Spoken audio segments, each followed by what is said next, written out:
1 রাকাত নামাজে 2 রাকাত করছে, হঠাৎ করে মিরাপার সিপাহী পাড়া বাজারে আগুন লাগছে, নামাজ ছাড়তে পারবে তাই আগুন দিয়ে খাইসা আবার নামাজ পড়বে। বাচ্চা পানিতে পড়ে গেছে, আপনি নামাজ ছাড়তে পারবেন, খাইরা বাচ্চাদের পানি থেকে উঠায়া আবার আপনি নামাজ পড়তে হবে। যখন আপনি সিপাহী পাড়া আগুন লাগলো, ডাকাত লাগছে, ডাকাতের কারণে আপনি নামাজ ছাড়তে পারবেন, আবার নামাজটা পড়া লাগবে। উত্তম চাই মিরাপাড়া বাজারের দরবারে, নিয়ামতি বাজারের দরবারে আসছেন আপনারা, উত্তর চাই আপনার জানতারে আমার এখন আগুন লাগছে, নামাজ ছাড়ছেন 2 রাকাত, 2 রাকাত সামনে আছে, পানিতে বাচ্চা করছে, নামাজ ছাড়ছেন দায়ের আছে, আবার এসে নামাজটা পড়তে হবে। এখন পুরাটা পড়বেন নাকি সামনে 2 রাকাত পড়লেই চলবো?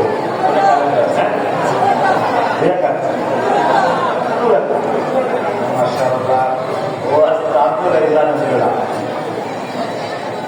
নামাজ পুরাটাই পড়তে হবে।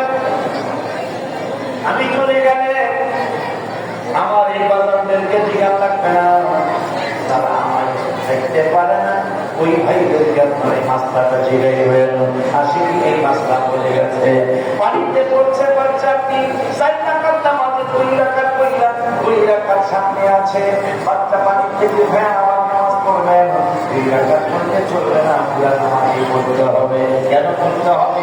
ইলা জিহাতিল কাবাতিশ শরীফা, আপনি বলেছেন কাবা দিকে ফিরে ফিরে আল্লাহু আকবার বলেছেন, আল্লাহু আকবার করবেন, ইসলামটা পরিবর্তন হয়ে যায় আর নামাজ থাকে না, নামাজ থাকে না, নামাজ থাকে না। কিন্তু কি আর আইয়ুহাল্লাযীনা আমানু পৃষ্ঠা সম্ভব হলো ইয়া আইয়ুহাল্লাযীনা ইসতাজিবু লিল্লাহি ওয়া লির-রাসূলি ইযা দাআকুম লিমা ইউহয়িকুম। আল্লাহ রাব্বুল আলামিন বলেন, ঈমানদারেরা আল্লাহ ডাকে, আল্লাহ রাসূল ডাকে, সাথে সাথে ডাকে সাড়া দাও।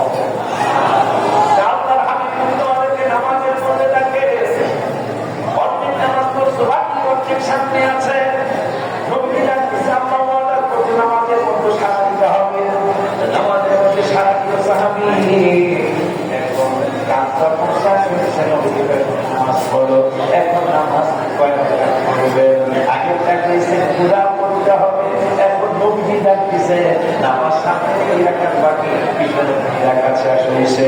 সারা বিশ্বের সমস্ত মুফতিদের প্রশ্ন, আপনি নামাজের মধ্যেই ছিলেন, কিবলা পরিবর্তন হয় নাই, আপনি নিবাইতে গেছেন, কিবলা পরিবর্তন হয়েছে, পানি থেকে মাত্র উঠে গেছেন, কিবলা পরিবর্তন হয়েছে, আপনি নামাজ ছাইড়া ঘুমাচ্ছেন, কিবলা পরিবর্তন হয়েছে, নবী যখন ডাকতেছে আপনার কিবলা পরিবর্তন হয় নাই, আপনি কিবলার দিকে ছিলেন। নামাজ আর বাকি 2 রাকাত পড়তে হবে না, সামনে 2 রাকাত পড়বে, নামাজ আপনার হয়ে যাবে। এই জন্য কাবা কাবা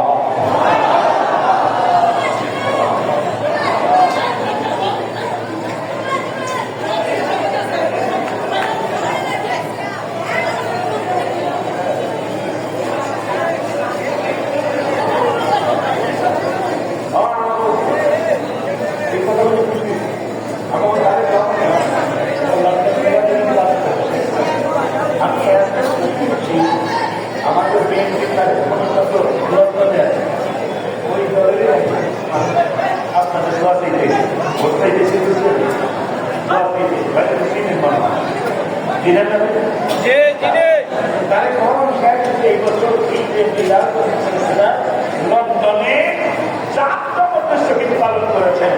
আমার ভাই, আমাদের ভাই, আলহামদুলিল্লাহ দোয়া করবেন, কাম চাইলে কামও করবেন। ওই ধরনের মানুষ থেকে একটু বাইশা থাকতে হবে যারা আমার নবীকে সাংবাদিকের সাথে তুলনা করে, যারা সাংবাদিকের সাথে তুলনা করে তাদের থেকে দূরে থাকবে, এর ইসলাম থাকবে। তেমনি মা খাদিজার ব্যাপারে আলতু ফালতু কথা, মা খাদিজা চলে যাওয়ার পরে নবীজি পাহাড়ের চূড়ায় চলে গিয়ে মা খাদিজার জন্য কাঁদতেন। নবীজি তার জন্য কাঁদে, মা তার মর্যাদা কত। আমরা জানি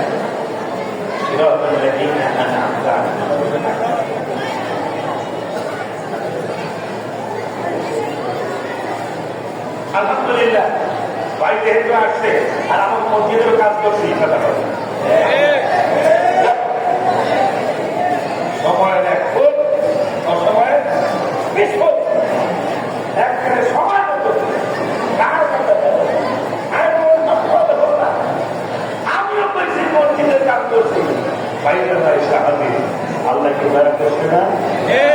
চেহারাকে বোঝা যায় আমার মতো গরিব কথা বলা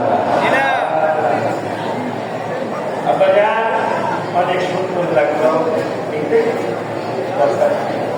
আল্লাহ নবীর সম্মান আস্তে আস্তে সমাজ থেকে একটা চুক্তি মহল উঠে দিতে চান। কথা বলেন না।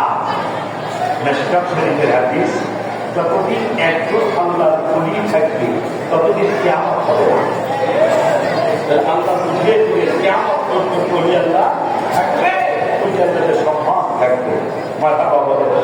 আমি ওমানে গেলাম 18 সালে, 2 বছর আমাকে ওমানে সরকার দাওয়াতে নিয়ে গেছেন। মাঝে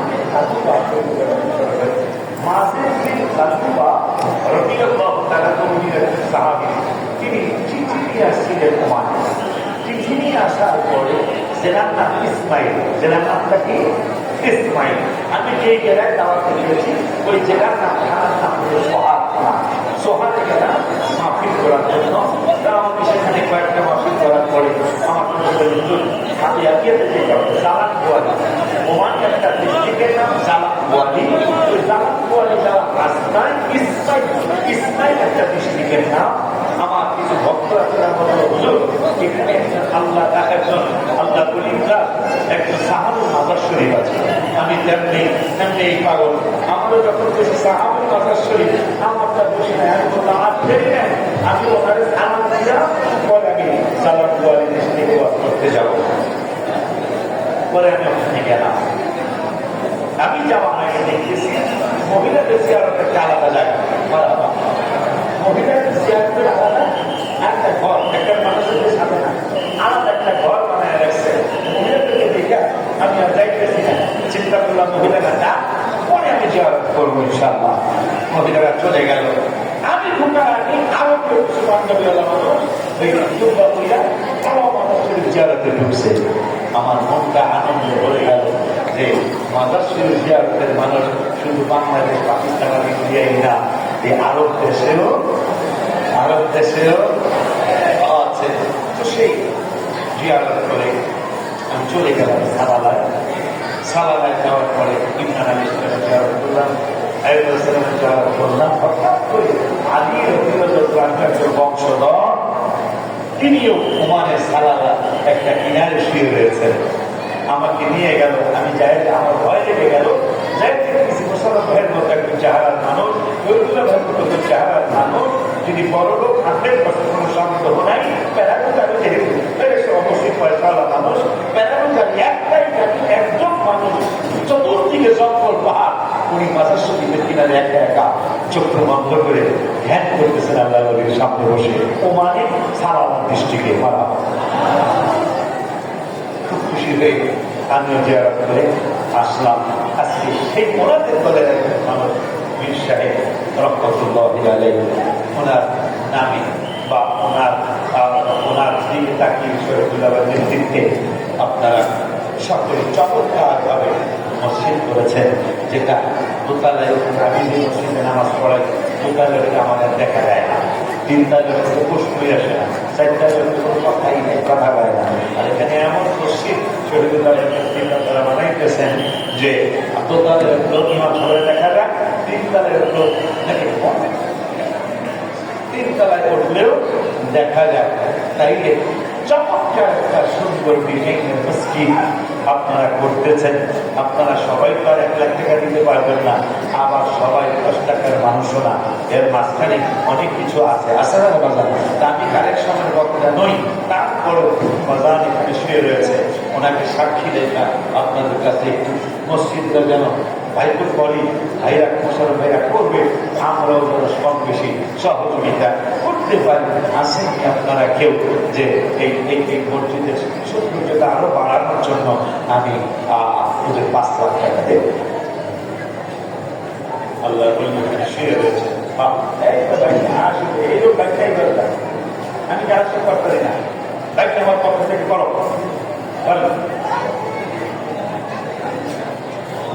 খাতাগুলো দিয়ে দাও, কারো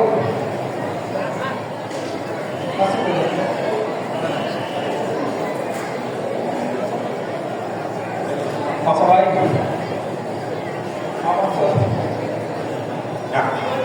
আমাদের মসজিদ নির্মাণ চলছে, আমরাও দান করছি। ইতিমধ্যেই আমাদের এখানে আমাদের লিডার আছেন, মামা আছেন, 20 কোটি টাকার কাজ এই মসজিদে আপনারা করেছেন। খুশি না বেজার? খুশি না বেজার? আলহামদুলিল্লাহ বলেন। একজন আশিকে রাসূল আল্লামা ওয়ালিউল্লাহ আশিকি হুজুরের সামনে যারা মসজিদ প্রেমিক, মাজার প্রেমিক ইত্যাদি বললেন যে যেখানে মাজারের নাম আছে সেখানে এই আশিকে রাসূল ছুটে যায়।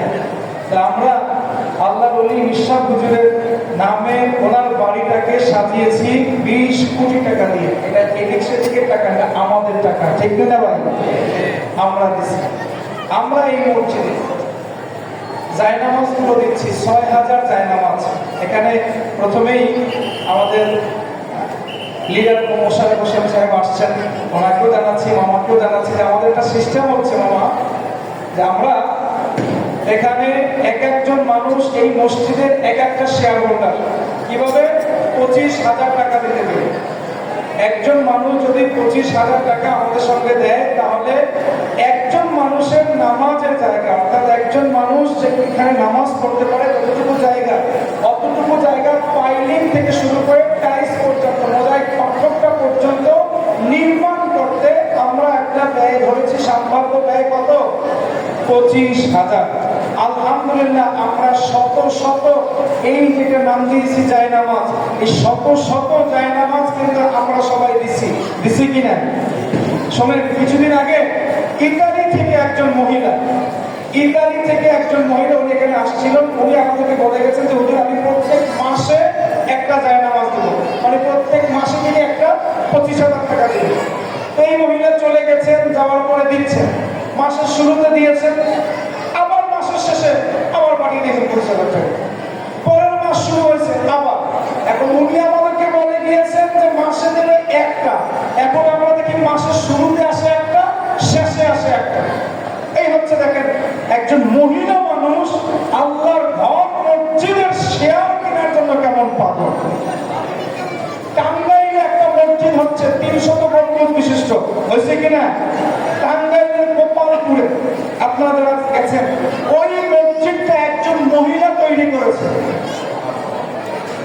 অতএব মহিলারা যে পিছিয়ে, বিষয়টা এমনও না। আল্লাহর ঘর বানানোর জন্য, মসজিদ নির্মাণের জন্য যেমন অবদান আছে পুরুষের, তেমন অবদান আছে নারীদের। অতএব আমরা মিরাপাড়াবাসী সার্থক। এত সুন্দর মসজিদ, যারা পানি দূরে আছেন দেখবেন, সবাইকে অনুরোধ জানাই একটু দয়া করে আপনার উপরের দিকে চাপতো, এটা একটু মাথাটাতে ঘুরাতো। দেখেন তো মিশা হুজুরের মসজিদের গম্বুজটা কত সুন্দর, সুন্দর লাগে কিনা? লাগে কিনা? আপনাদের পছন্দ হয়েছে কিনা? এখন তো আমরা কংক্রিট দেখতেছি, এদিকে ইট দেখি, এদিকে দেখি কংক্রিট, সিমেন্ট, কোনো কালার নাই, কোনো রং নাই, ঢং নাই। আর রং চং না হলে আমাদের মনটাও করে না। ঘটনা সত্য, কিন্তু এইটুকু হচ্ছে আমাদের মোতাল্লি সাহেব পেরেছেন যে আপনাদের সামনে ফাইনাল